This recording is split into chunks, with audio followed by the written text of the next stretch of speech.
Jadi untuk operasi itu di opsi terakhir ya dok Betul, ya. opsi Jadi terakhir. memang butuh waktu yang panjang nih untuk mendiagnosa dia Betul. sampai operasi Ya. gitu. Jadi ada pemeriksaan-pemeriksaan seperti EEG yang Betul. dilakukan atau bahkan MRI Betul. sebelum akhirnya terdiagnosa dan harus dioperasi Ya. gitu. Untuk sedikit tips nih dok untuk keluarga, kalau tiba-tiba di rumah itu ada yang kejang, gimana sih penanganan yang benar yang dilakukan, seperti apa?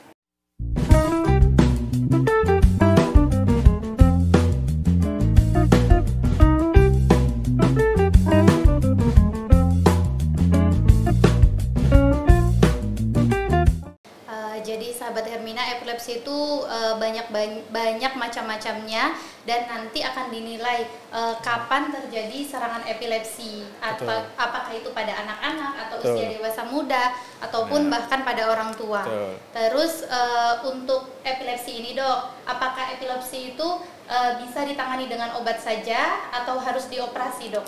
Baik. Untuk penanganan dari epilepsi sendiri sebenarnya adalah penanganan yang komprehensif Mbak Fitri. Penanganan komprehensif itu dari apa? Pertama adalah kita bekerja secara tim. Ketika tim itu dari dokter pertama, ketika pasiennya anak-anak maka dengan dokter anak. Kedua, jika pasiennya dewasa kita dengan teman-teman neuro, atau misalnya teman-teman pediatri atau dokter anak bekerja sama dengan neuro, bekerja sama dengan tim bedah saraf. Sebagai seorang spesialis bedah saraf, kita melihat opsi pembedahan adalah sebagai opsi the last option atau opsi terakhir. Ketika 2 sampai 3 obat epilepsi diberikan dengan dosis yang maksimal, maka itu sebagai kandidat untuk epileptic surgery. Apa saja epileptic surgery? Itu adalah satu, kita harus mempelajari dengan baik di mana munculnya kejang. Karena kejang itu bisa saja penyebabnya tadi yang tadi saya sebutkan, bisa kelainan pembuluh darah atau biasanya AVM atau penyebab yang lain. Yang kedua, adanya massa atau tumor. Yang ketiga, baru namanya kelainan metabolit dari otak itu sendiri. Dan semua itu berdasarkan studi preoperatif. Dan teman-teman, kita studi preoperatif juga bekerja sama dengan dokter radiologi. Bagaimana kita mengetahui, harus tahu dari pemeriksaan pemeriksaan fisik anaknya atau pemeriksaan fisik orangnya. Munculnya seperti apa? Tangan dulu kah? Wajah dulu kah? Kaki dulu kah? Itu yang memberikan clue ke arah mana ini. Ataukah sudah kompleks, jadi dari tangan dia ke wajah kemudian kaki, itu menjadi pemeriksaan ataupun penilaian pertanda bahaya yang kita akan kejar dari mana ini asalnya.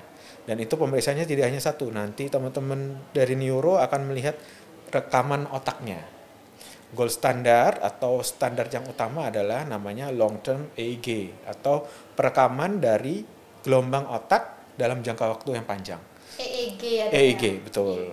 Yang kedua adalah namanya MRI. MRI yang harus kita tahu sebagai screening awal, apakah ada kelainan dari secara anatomis. Secara anatomis itu bisa satu, apakah ada massa, apakah jangan-jangan ada hidrosefalusnya, apakah jangan-jangan ada tumornya. Itu yang harus kita screening awal. Jika itu tidak ditemukan semuanya, maka kita lanjut namanya MRI, functional MRI, atau kita melihat fungsi dari otak itu secara non-invasif, yaitu dengan MRI. Kita akan melihat nanti di mana letak dari kecurigaan kita epileptogenic areanya. Nah ini nanti dari epileptogenic area akan dibandingkan dengan EEG, akan dibandingkan dengan kondisi klinis. Nah itu yang menjadi modal kita. Apakah kita cukup dengan obat? Apakah kita perlu dilakukan operasi dari epilepsi itu sendiri.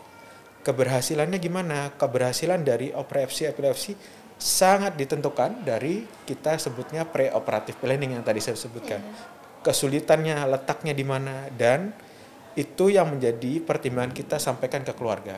Dari keluarga harus tahu dan paham bahwa kita mau kemana. Keinginan keluarga seperti apa. Tidak semua keluarga punya keinginan yang sama. Benar. Dan kita harus mengetahui dan juga mendeliver itu dengan baik ke keluarga. Karena ekspektasi keluarga harus sama dengan seorang dokternya. Jadi dari saya, dari sudut pandang bedah saraf, kita kerjanya sama-sama, kita kerja tim, kita semuanya mendiagnosis pasien itu dengan kemampuan dan keahlian masing-masing untuk tujuannya satu, supaya kualitas hidup dari si pasien meningkat. Benar, iya dok. Itu yang Terus kalau misalnya nih sampai operasi nih, ada efek samping nggak pasca operasi untuk beberapa pasien? Oke, baik. Operasi dari epilepsi sendiri itu adalah operasi yang tadi saya sebutkan. Itu adalah last option. Kemudian operasinya bukan operasi yang sederhana, itu operasi dengan persiapan yang matang. Ketika operasi kita sampaikan bahwa tadi yang sudah sampaikan EEG-nya letaknya di mana. Jadi sumber dari kejangnya di mana. Yang kedua dari MRI letaknya, perkiraan kita letaknya di mana. Itu yang akan kita sampaikan. Misalnya letaknya berada pada daerah atas ini, di mana di situ merupakan pusat bicara misalnya. Kemudian dia letaknya di daerah sini pusat bicara, kemudian di sebelah kiri maka daerah dominan pada orang Indonesia. Kemudian dia juga letaknya dekat dengan daerah yang mengatur tangan dan kaki, maka kita sampaikan sama keluarga. Kemungkinannya adalah satu, ketika kita lakukan reseksi tersebut ada kemungkinan anak tersebut gangguan pergerakan tangan, kemudian gangguan bicara. Tapi kita punya cara untuk meminimalisir itu. Namanya adalah mapping, cortical mapping. Cortical mapping itu dilakukan saat operasi. Di situ kita bisa memetakan saat operasi, kita bisa memetakan, oh di sini letak dari pusat bahasa, di sini letak dari pusat pergerakan, di sini letak dari pusatnya memori. Dan juga jangan heran, saat ini yang berkembang di dunia dan juga di Indonesia adalah perkembangan bagaimana operasi dalam keadaan sadar. Jadi kita namanya adalah wake surgery. Wake surgery itu sangat membantu untuk menjaga atau mempreserve daerah-daerah yang signifikan atau berpengaruh besar terhadap seseorang. Jadi kita sampaikan resiko-resikonya, tapi kita tahu bahwa batasan-batasan yang akan kita lakukan, kita tidak mungkin secara blind mengambil semua, tapi kita akan memperkirakan sebaik mungkin, seminimal mungkin resiko yang didapat dari pasien. Dan itu berdasarkan kerjasama yang baik. Ketika kita lakukan awake surgery, kita kerjasama dengan dokter radiologi, kita kerjasama dengan dokter neuro. Selama operasi, teman-teman neuro akan membantu kita, memperingatkan kita dengan cortical mapping itu. Dia akan mengetahui, oh dok di sebelah kanan daerah tangan, sebelah kiri daerah ini. Itu yang akan kita kerjasama sama-sama. Dan itu bisa memberikan efek yang signifikan terhadap pasiennya. Pasca operasi tentu saja tidak hanya kita, bersama teman-teman rehab medik itu akan menjaga kondisinya dia, mengantarkan dari seseorang yang pasca operasi kembali ke kehidupan normalnya. Dan itu perjalanan panjang, dan itu semua harus kita sampaikan ke keluarga bahwa kita maunya menuju ke sana. Nah, jadi kita juga sampaikan ke keluarga bahwa ini bukan perjalanan 1 jam 2 jam, tapi perjalanan panjang. Mari berjuang sama-sama supaya kualitas hidupnya bukan untuk 1-2 tahun, tapi 10 tahun, 15 tahun, 20 tahun ke depan. Kita pengen si anak ini, orang ini punya kehidupan yang baik. Jadi gitu. Oke, jadi untuk operasi itu di opsi terakhir ya dok? Betul, ya? opsi jadi terakhir. memang butuh waktu yang panjang nih untuk mendiagnosa dia Betul. sampai operasi gitu. Ya. Jadi ada pemeriksaan-pemeriksaan seperti EEG yang dilakukan atau bahkan MRI. Betul. Sebelum akhirnya terdiagnosa dan harus dioperasi gitu. Untuk sedikit tips nih dok untuk keluarga, kalau tiba-tiba di rumah itu ada yang kejang, gimana sih penanganan yang benar yang dilakukan, seperti apa? Baik, untuk penanganan kejang di fase awal adalah ketika dia misalnya anak-anak itu dilakukan, pastikan sekitar daerah yang dia kejang itu tidak ada benda-benda berbahaya. Ya, pastikan dia tidak berbahaya, piring atau apa, jangan-jangan kejang kan di mana-mana ya. Bisa saja dia jatuh tiba-tiba. Pastikan miring. Kemudian tidak ada benda berbahaya, kemudian miringkan. Miringkan. Pastikan airway ataupun jalan nafasnya clear. Jadi tidak ada sisa makanan. Kalau ada sisa makanan keluarkan. keluarkan sisa makanan. Kalau misalnya dia sesak atau dia biru, miringkan, kemudian segera panggil bantuan untuk segera dibawa ke rumah sakit. Karena takutnya adalah tidak berhenti kejang dalam waktu yang sebentar. Jadi yang pasti adalah harus pastikan jalan nafasnya baik, pastikan clear daerah sekitarnya, kemudian miringkan. Itu jauh lebih baik. Atau kalau misalnya sulit, dia agak sedikit ditegakkan. Jadi kepalanya agak lebih tinggi. Jadi itu memudahkan venous return-nya lebih bagus. Dan itu memberikan nutrisi ataupun pemasukan ke otak oksigen yang bisa lebih baik. Tapi ketika kejang, pasti semua itu full of stimulus, jadi stimulusnya berlebih. Jadi yang kita jaga adalah pasca kejang dia jangan sampai kondisinya tidak bangun, kemudian kondisinya memburuk, itu yang kita lakukan. Atau ada luka. Kadang tuh orang awam tuh dok katanya kalau kejang memasukkan sesuatu ke mulut. Nah biar nggak kegigit. Nah itu benar nggak dok? Kalau misalnya dia dalam posisi sudah mengantupkan giginya, kita sulit untuk memasukkan. Tapi kalau misalnya dia menggigit daerah berbahaya, misalnya lidah, ya harus dibantu untuk dibuka ininya. Tapi jangan pakai tangan juga. Pakai misalnya dililitkan sendok ataupun sikat gigi yang ujungnya bisa digigit, itu yang dibantu.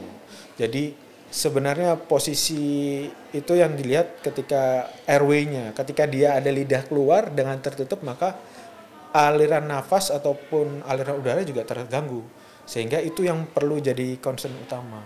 Tapi kita juga harus tahu diri ketika yang menolong ternyata badannya lebih kecil dari yang ditolong, maka yang kita bisa lakukan yang paling berbahaya nafasnya harus bagus dulu, miringkan dulu.